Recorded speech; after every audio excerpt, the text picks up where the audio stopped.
یہ فلم ایک تاریخی اور جذباتی کہانی پر مبنی ہے جو عظیم چھترپتی سمبھاجی مہاراج کی زندگی اور بہادری کو بیان کرتی ہے۔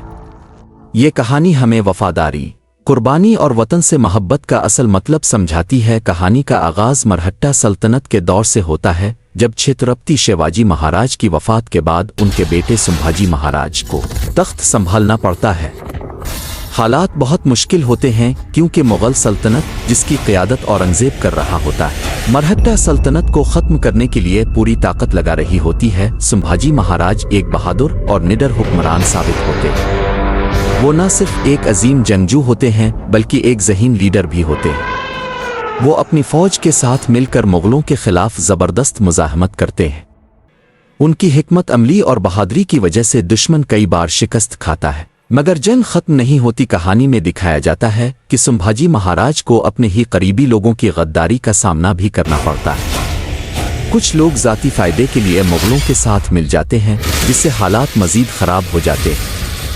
اس کے باوجود سمبھاجی مہاراج ہمت نہیں ہارتے اور اپنی قوم کے لیے لڑتے رہتے ہیں۔ دوسری طرف اورنگزیب ہر حال میں مرہٹہ سلطنت کو ختم کرنا چاہتا ہے۔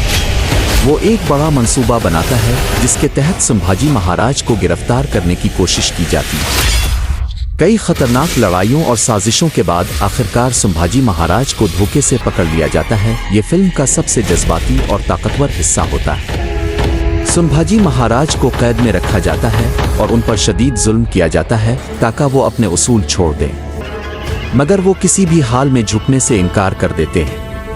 وہ اپنے مذہب، اپنی قوم اور اپنے وقار کے لیے ڈٹے رہتے ہیں۔ آخرکار وہ اپنی جان قربان کر دیتے ہیں مگر اپنے اصولوں سے پیچھے نہیں ہٹتے۔ ان کی شہادت ایک مثال بن جاتی ہے کہ سچی بہادری کیا ہوتی ہے۔ ان کی قربانی مرہٹہ سلطنت کے لوگوں میں نئی جان ڈال دیتی ہے اور وہ مزید طاقت کے ساتھ اپنے دشمنوں کا مقابلہ کرتے ہیں۔ کہانی کے آخر میں دکھایا جاتا ہے کہ سمبھاجی مہاراج کی قربانی کبھی ضائع نہیں جاتی۔ ان کا نام تاریخ میں ہمیشہ کے لیے زندہ ہو جاتا ہے اور لوگ انہیں ایک عظیم ہیرو کے طور پر یاد کرتے ہیں۔